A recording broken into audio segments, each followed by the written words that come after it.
Basic price action आता है, support पता है, रेजिस्टेंस पता है, ट्रेंड लाइन पता है, तब भी आप प्रॉफिटेबल नहीं बन पा रहे हो ओवर द ईयर्स। और मैं कैसे over the years as an option buyer profitable बन पाया हूं, आज मैं आपको 4 या 5 पॉइंट्स में सब कुछ बताने वाला हूं कि किस प्रकार आप 2024 में एक प्रॉफिटेबल ट्रेडर बन सकते हैं। तो चलो शुरू करते हैं। हेलो ट्रेडर्स,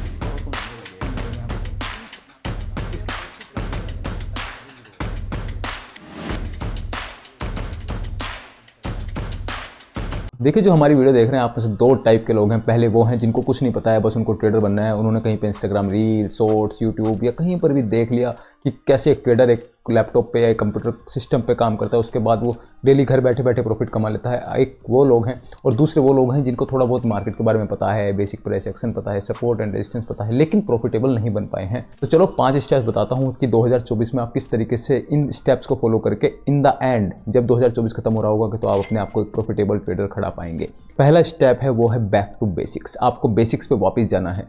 जिनको थोड़ा बहुत आता है वापस से बेसिक्स पे जाइए, देखिए क्या कमी रही है। जैसे कभी एक घर बनता है उसके लिए एक नींव इंपॉर्टेंट होती है, ऐसे ही किसी भी प्रोफेशन में बेस बहुत इंपॉर्टेंट होता है। तो आप बेसिक्स पे जाइए, देखिए क्या आपके बेसिक्स में कुछ मिस्टेक्स तो नहीं है, क्योंकि बेसिक्स ही सबसे इंपॉर्टेंट होती है। अगर आपके बेसिक्स के कॉन्सेप्ट क्लियर होंगे तो आप बहुत आगे तक जाएंगे।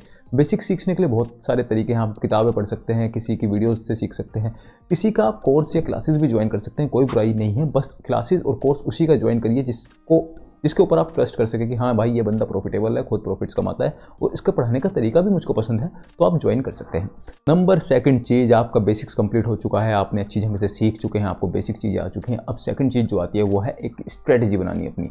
देखिए, एक किसी भी सेटअप या स्ट्रेटजी पे हम लोग क्या करते हैं कि पहले एक स्ट्रेटजी पकड़े, उससे अच्छा इससे प्रॉफिट नहीं हो रहा तो निकाल दिया, फिर दूसरी स्ट्रेटजी पकड़ी, अच्छा इससे प्रॉफिट नहीं हो रहा, निकाल दिया। किसी भी एक सेटअप और एक स्ट्रेटजी पर ही हमको बैठना है, क्योंकि उसके हमको सारे रूल्स फॉलो करने हैं। जैसे कि अगर मैं अपनी बात करूँ, मेरी अगर एक स्विंग की स्ट्रेटजी है तो मैं उसी को फॉलो करता हूँ, मेरी एक्सपायरी डे स्ट्रेटजी है तो उसी को फॉलो करता हूँ। किस दिन लॉसेज होंगे तो कोई बात नहीं, मैं एक्सेप्ट करूँगा, लेकिन जिस दिन प्रॉफिट होंगे तो मुझको पता है कि मेरा सेटअप किस तरीके से काम करता है। तो आपके पास भी अपने 2 सेटअप होने चाहिए ऐसे, जिनको आप इस पूरे साल फॉलो करो। ऐसा नहीं कि आपने बीच में स्विच करते रहो। 2 सेटअप ढूंढ लीजिए।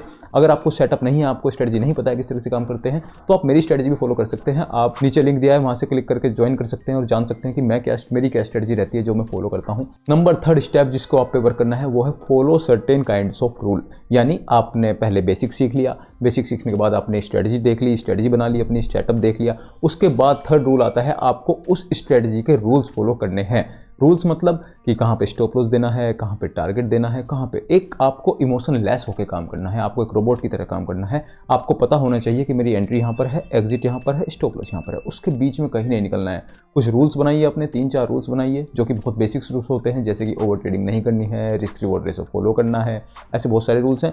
आप हमारी और कोई वीडियो देख सकते हैं, आपको सारे रूल्स की जानकारी मिल जाएगी। नंबर 4th स्टेप जो है वो है कि जो प्रॉफिटेबल और बेस्ट ट्रेडर्स हैं वर्ल्ड के, वो मार्केट आवर्स के बाद मार्केट को टाइम देते हैं। अभी आप क्या गलती करते हो, आप सिर्फ 9:15 से 3:30 तक मार्केट में बैठते हो, उसके बाद मार्केट के बारे में सोचते नहीं हो, देखते ही नहीं हो। आपको क्या करना है, मार्केट खत्म होने के बाद मार्केट को टाइम देना है, देखना है, चार्ट देखते रहने हैं, कोई भी स्ट्रेटजी बैक टेस्ट करनी है। जैसे एग्जाम्पल के लिए अभी फर्स्ट फेब आ रहा है, बजट आ रहा है, तो आपके पास पिछले 10 साल के बजट का डाटा होना चाहिए कि पिछली बार कैसे रिएक्ट करा था, कैसा रहा था बजट, उसका इम्पैक्ट शेयर मार्केट पे क्या रहा था। ये सब चीज़ें आपको पता होनी चाहिए। आपको कोई भी स्ट्रेटजी के बारे में इतना डीप नॉलेज होना चाहिए। और ये कब होगा, जब आप आफ्टर मार्केट बैठ के चार्ट्स को देखोगे, प्लानिंग करोगे, वीकेंड्स पे आप देखोगे पूरा वीक किस तरीके से मार्केट ने बिहेव करा। ये आपको एक एक्स्ट्रा एज दे देगा और ट्रेडर से कि आप आगे निकल जाएं।